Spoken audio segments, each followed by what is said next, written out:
हरिओम नमो नारायण। प्रिय मित्रों, आप सबको मेरा नमन।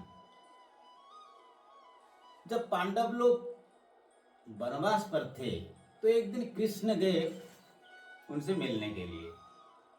तो द्रौपदी ने खूब रोई और बोले कि देखो, आप अर्जुन के मित्र हो, मेरे सखा हो, मेरे पति, और मैं खुद जंगल में भटक रहे हैं, कितने दुख और कष्ट सह रहे हैं। और वो दुष्ट दुर्योधन वो राज कर रहा है। क्या माधव आपको ये शोभा देता है, ये अच्छा लगता है? तो कृष्ण भगवान ने हंस पड़े और कुछ बोले नहीं। समय बीतता गया, महाभारत युद्ध हुआ, 18 अक्षौहिणी सेना गुजर गए, पूरे कौरव सेना और दुर्योधन के साथ सब भाई मर गए। राज किए युधिष्ठिर ने। तब कृष्ण भगवान सब भाइयों के साथ जब द्रौपदी पर बैठे थे तो बोले, पंचाली, एक दिन तुम मुझे पूछे थे जंगल में कि तुम दुख और कष्ट में हो, वो दुष्ट दुर्योधन राज कर रहा है। अब सोचो, सत्यसंध युधिष्ठिर ने इंसान बनने की कोशिश किया, आज राजपद पर है, निष्कंटक, कोई नहीं है उनसे युद्ध करने के लिए पूरे विश्व में। और वो दुर्योधन अतीत हो चुका है। इंसान बनो, भगवान अपने आप आ जाएंगे, वही फल देंगे, वही इतना आनंद देंगे जिसे समाना मुश्किल हो जाएगा। ये मैं महाभारत में पढ़ा था। एक दफा स्नातकोत्तर कुछ छात्रों ने, उनका शिक्षा समाप्ति होने की, मान लीजिए 10-12 साल की बात, 15 साल की बात, 20 साल की बात, ऐसे ही एक गेट टुगेदर कर रहे थे, सब संग मिलन। एक बहुत बड़ा होटल लिया गया था, सब दोस्त आए थे, कोई मर्सिडीज पर, कोई रोल्स रॉयस पर, कोई हमर पर, कोई ऑडी पर। तो सूट बूट टाई कीमती घड़ी सब पहनकर आ गए। तो अपने अपने परिचय देने लगे। किसने कहा मैं उस डिपार्टमेंट का डायरेक्टर हूँ, किसने कहा मैं वहाँ इंजीनियर हूँ चीफ, किसने कहा मैं डीजी हूँ, किसने कहा मैं प्राइम मिनिस्टर की ऑफिस में सेक्रेटरी हूँ, तो किसने कहा मैं रिजर्व बैंक में नौकरी करता हूँ और गवर्नर बनने की चांस भी है। वैसे बहुत सारे लोग बहुत सारे बातें कहने लगे। कोने में एक बंदा था जो एक धोती पहना हुआ था और एक कुर्ता पायजामा, धोती पायजामा पहना हुआ था। तो उसको आखिर में बुलाया गया क्योंकि उसका परिपाटी ऐसा ही था कि उनको दोस्त की हैसियत से कोई देखता ही नहीं था। वो अपना परिचय देने के लिए जब आखिरी में, और कोई है ही नहीं, आखिर में वो गया तो अपना परिचय ऐसा दिया कि मैं खुद इंसान बनने की कोशिश में हूँ और इंसान बनाने की प्रचेष्टा जारी रखता हूँ। मैं एक स्कूल में टीचर हूँ। समय गुजरता गया, सब दोस्त रिटायर्ड हो गए, एक एक गुजरने भी लगे, किसी को पता नहीं चला। ए ने फोन करके बी को बताया कि सी ने गुजर गया। नहीं, श्री गुजर गया? अरे मेरे को तो मालूम नहीं। किसी के बच्चे ने उनको घर से निकाल दिए, पैसे है लेकिन बच्चे पास में नहीं है, देखभाल नहीं कर रहे हैं। तो वो वृद्धाश्रम में है, पेड़ वृद्धाश्रम में, नर्स हैं, डॉक्टर्स हैं, बहुत अच्छा कमरा है, लेकिन पास में कोई नहीं है। वो रिजर्व बैंक का गवर्नर था, कोई डीजी था जिसके पास अब कोई नहीं है, बहुत बड़ा मकान है, बेटा अमेरिका में है, अब ये अकेला है इधर पत्नी के साथ, दवाई खिलाने के लिए भी कोई नहीं है। ऐसे ऐसे कोई कोई गुजरता गया। तो एक बार अखबार में दिखा गया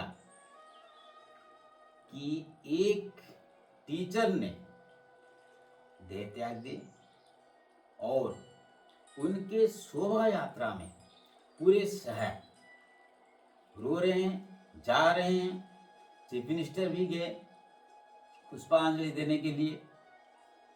तो किसी ने पहचाना उसी दोस्तों के बीच में कि वो हमारा वही दोस्त था जो कुर्ता पैजामा पहनकर वो गेट टुगेदर में आया था। दोस्तों, ये जो बात मैं आपको बोल रहा हूं, इसका 2, 3, 4 दिग हो सकते हैं, डायरेक्शन। एक चीज ऐसा है, खुद को कमजोर मत समझो, अपनी प्रोफेशन को नीचे मत गिराओ। जहां पर हो गर्वित हो और जहां पर हो निष्ठा के साथ काम करो। जहां निष्ठा है वहां प्रतिष्ठा है। निष्ठा के साथ पांडव लोग वनवास किए, अब उनको प्रतिष्ठा मिला। निष्ठा के साथ एक टीचर अपना फर्ज निभाया, पूरा शहर, पूरा स्टेट और state chief minister, cabinet ministers आए पुष्पांजलि देने के लिए। लेकिन वो जो डीजी, वो सेक्रेटरी, वो गवर्नर, वो चीफ इंजीनियर कहाँ गए, कब गुजर गए, किसी को पता ही नहीं चला। ये एक डायरेक्शन। दूसरा डायरेक्शन, ए हमारा मित्र है, वो एमएलए हैं, बी चीफ इंजीनियर हैं, सी अभी सेक्रेटरी हैं, ऐसा कहकर खुद को बड़ा मत समझो। ये कहने पर अपने आप को गिरा रहे हो। मेक योर ओन आइडेंटिटी, खुद एक स्टाम्प बन जाइए। अगर आपसे पूछा जाए कि गोपबंधु जी के पिताजी कौन थे, 99.9% लोगों को मालूम नहीं, लेकिन गोपबंधु कौन है सबको मालूम है। ऐसा बनो। ये मेरा दोस्त है, एमएलए मेरे जान पहचान है, मिनिस्टर मुझको पहचानता है, चीफ मिनिस्टर मेरे घर में बैठता है। ये शोभा नहीं देता। खुद का आइडेंटिटी बनाओ। तीसरी बात, अगर कोई प्रोग्रेस की सैडल, उन्नति की सीढ़ी पर चढ़ रहा है और चढ़ भी गया है, वो आपके दोस्त हैं, तो आप ईर्ष्यान्वित मत हो। जलन आपके मन में नहीं होना चाहिए, जो आज की समाज की दुख की अहम वजह है। हम दुखी इसलिए हैं क्योंकि हमारा नहीं है, इसलिए नहीं, क्योंकि दूसरों का है। हमारा दोस्त आगे चला गया, हमारा दोस्त वहां पहुंच गया, इतने लोग उनको पहचानते हैं, ये हमारे दुख के कारण बन जाते हैं। तो बंधु, दुख में किसका साथ दे रहे हो, ये बड़ा काम नहीं। बंधु, बड़ा काम वो है कि सुख में तुम सुखी हो, हीरो उससे कहा जाता है। दूसरों को दिखाकर खुद को बड़ा मत करो। खुद इंसान बनो तो सारे लोग तुम्हें ढूंढेंगे। एक आदमी, एक अच्छा आदमी ढूंढते ढूंढते पूरा जीवन बिता दिए, लेकिन अगर वो आदमी दूसरा अच्छा आदमी ढूंढते ढूंढते जीवन ना बिता कर खुद अच्छे बन जाते, तो दूसरे लोग उनको ढूंढते। प्रिय मित्रों, हम जहां पर हैं हमें गर्व होना चाहिए। जो दूसरे जहां पर हैं उनको हम ऐश्वर्य या जेलसनेस से नहीं देखना चाहिए, लेकिन वो मेरा मित्र है, ये मुझे पहचानते हैं, ये झूठी अहंकार भी शोभा नहीं देता। और तीसरी बात है, निष्ठा के साथ जो अपना फर्ज निभाता है और इंसान बनने की कोशिश करता है। सबसे अहम चीज है इंसान, इंसानियत। भागवत में पुराण में, गीता में, वेद में, उपनिषद में, श्रुति में, स्मृति में, इतिहास में, पुराण में, जितने भी ग्रंथ हैं सब में एक ही चीज बताया गया है, परोपकाराय पुण्याय पापाय परपीड़नम। यही तो इंसानियत है। तो बंधु इंसान बनो। देखो गेट टुगेदर में इतने सारे दोस्त थे, सब बोल रहे थे कि मैं एमएलए हूं, मैं एमपी हूं, मैं डायरेक्टर हूं, मैं इंजीनियर चीफ हूं, मैं डीजी हूं। कौन किसी को पहचानता है भाई? एक छोटा सा टीचर गोपबंधु जी थे, कौन नहीं पहचानता है? कुछ दिन जीने के लिए ये संसार में भगवान हमें भेजे नहीं है। भगवान हमें भेजे हैं अमर होने के लिए। लेकिन हर पल अगर हम मरने की कोशिश में हैं तो फिर कौन साथ देगा? भगवान कुछ भी नहीं कर सकते हैं। हमारी मुट्ठी में हमारी कामयाबी है। मैं जहाँ पर हूँ मैं गर्वित हूँ।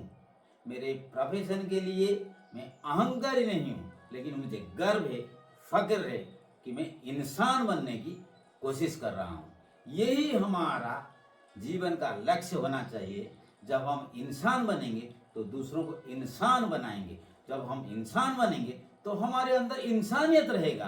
तो हम, ये मेरा दोस्त है, ये डीजी है, वो डायरेक्टर है, मिनिस्टर मुझे पहचानता है, एमएलए मुझे फोन करता है, ये झूठी तसल्ली खाकर कितने दिन जियोगे?